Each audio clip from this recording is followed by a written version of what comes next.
സുവിശേഷങ്ങളിൽ ഏറെ പരാമർശിക്കപ്പെടുന്നതും യേശുവിൻ്റെ സ്വന്തം നഗരം എന്നറിയപ്പെടുന്നതുമായ കഫർനാമിൻ്റെ ആത്മീയ പ്രാധാന്യത്തെക്കുറിച്ചും പുരാവസ്തു വിസ്മയങ്ങളെക്കുറിച്ചും വിശദീകരിച്ച് വിശുദ്ധ നാടിൻ്റെ മുൻ custos father Francesco Patton OFM Galilee കടൽ തീരത്ത് സ്ഥിതി ചെയ്യുന്ന കഫർനാമിൻ്റെ അവശിഷ്ടങ്ങളിലൂടെ കടന്നുപോകുന്ന ഏതൊരു തീർത്ഥാടകനും യേശുവിൻ്റെ വാക്കുകളുടെയും ജീവന്റെ അപ്പത്തെക്കുറിച്ചുള്ള പഠനങ്ങളുടെയും ആത്മീയ അനുഭവം നേരിട്ടറിയാൻ സാധിക്കുമെന്ന് അദ്ദേഹം വ്യക്തമാക്കി.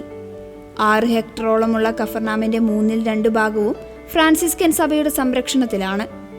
വടക്കു പടിഞ്ഞാറൻ ഗലീലെ കടൽ തീരത്ത് സമുദ്രനിരപ്പിൽ നിന്ന് 210 മീറ്റർ താഴെയായി സ്ഥിതി ചെയ്യുന്ന കഫർനാം വ്യാപാരപരമായും തന്ത്രപ്രധാനമായ സ്ഥാനത്തുമുള്ള ഒരു പ്രധാന നഗരമായിരുന്നു. അതുകൊണ്ടാണ് യേശു തൻ്റെ സ്വന്തം ഗ്രാമമായ നസ്രത്ത് വിട്ട് കഫർനാം തൻ്റെ പ്രഘോഷണങ്ങളുടെ കേന്ദ്രമാക്കാൻ തിരഞ്ഞെടുത്തത്. ഇവിടെ വെച്ചാണ് പത്രോസ്, അന്ത്രയോസ്, യാക്കോബ്, യോഹന്നാൻ, മത്തായി എന്നീ അപ്പസ്തോലന്മാരെ യേശു തൻ്റെ ഒപ്പം കൂട്ടുന്നത്. ഇന്ന് കഫർനാമിലെത്തുന്ന ഒരു തീർത്ഥാടകനെ കാത്തിരിക്കുന്ന പ്രധാന കാഴ്ചകൾ ഇവയൊക്കെയാണ്.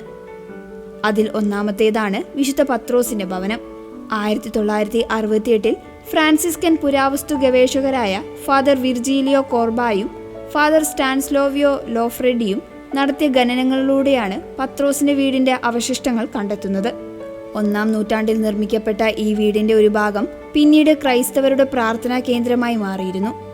5-ാം നൂറ്റാണ്ടിന്റെ 2-ാം പകുതിയിൽ ഈ വീടിന് മുകളിലായി 8 കോണുകളുള്ള ഒരു ദേവാലയം നിർമ്മിക്കപ്പെട്ടു.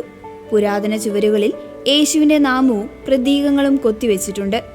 വിശുദ്ധ പത്രോസിന്റെ ഭവനം സ്ഥിതി ചെയ്തിരുന്ന കൃത്യമായ സ്ഥലം തീർത്ഥാടകർക്ക് കാണിച്ചു കൊടുക്കുന്നതിനാണ് ഈ പ്രത്യേക ആകൃതിയിലുള്ള ദേവാലയം നിർമ്മിച്ചത്. അതിൽ രണ്ടാമത്തേതാണ് യേശുവിന്റെ കാലത്തെ സിനഗോഗ്. കഫർനാമിലെ ഏറ്റവും ആകർഷകമായ മറ്റൊരു കാഴ്ച വെളുത്ത സിനഗോഗാണ്. കഫർനാമിലെ സാധാരണ വീടുകളെല്ലാം കറുത്ത ബസാൾട്ട് കല്ലുകൾ കൊണ്ട് നിർമ്മിച്ചപ്പോൾ ഈ സിനഗോഗ് കിലോമീറ്ററുകൾ അകലെ നിന്നെത്തിച്ച വലിയ വെളുത്ത ചുണ്ണാമ്പ് കല്ലുകൾ കൊണ്ടാണ് നിർമ്മിച്ചിരിക്കുന്നത്.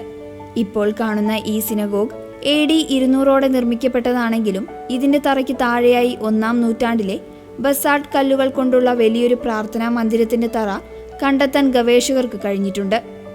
സുവിശേഷങ്ങളിൽ പറയുന്ന യേശു നേരിട്ട് സന്ദർശിച്ച വചനം പ്രഘോഷിച്ചതുമായ ആ പുരാതന സിനഗോഗ് ഇത് തന്നെയാണെന്നാണ് വിലയിരുത്തപ്പെടുന്നത്. അതിൽ 3-ാമത്തേതാണ് ക്രൈസ്തവ യഹൂദ സഹവർത്തിത്വം. AD 4 മുതൽ 7 വരെയുള്ള ബൈസന്റൈൻ കാലഘട്ടത്തിൽ കഫർനാമിൽ ക്രൈസ്തവ ഭൂരിപക്ഷവും യഹൂദ ന്യൂനപക്ഷവും പരസ്പര ബഹുമാനത്തോടെയും സൗഹൃദത്തോടെയുമാണ് ജീവിച്ചിരുന്നത്. അന്നത്തെ കാലഘട്ടത്തിൽ വ്യത്യസ്ത മതവിഭാഗങ്ങൾ വെവ്വേറെ ഗ്രാമങ്ങളിൽ ജീവിക്കുന്ന രീതിയിൽ നിന്ന് വേറിട്ടൊരു അപൂർവ കാഴ്ചയായിരുന്നു ഇത്. വിശുദ്ധ ഗ്രന്ഥത്തിൽ വായിച്ചറിഞ്ഞ സുവിശേഷ സംഭവങ്ങളും യേശുവിൻ്റെ അത്ഭുതങ്ങളും നേരിട്ട് അനുഭവിച്ചറിയാൻ കഫർനാമിലെ ഈ പുരാതന അവശിഷ്ടങ്ങൾ സഹായിക്കുമെന്നും ഫാദർ ഫ്രാൻസിസ്കോ പാറ്റൺ കൂട്ടിച്ചേർത്തു.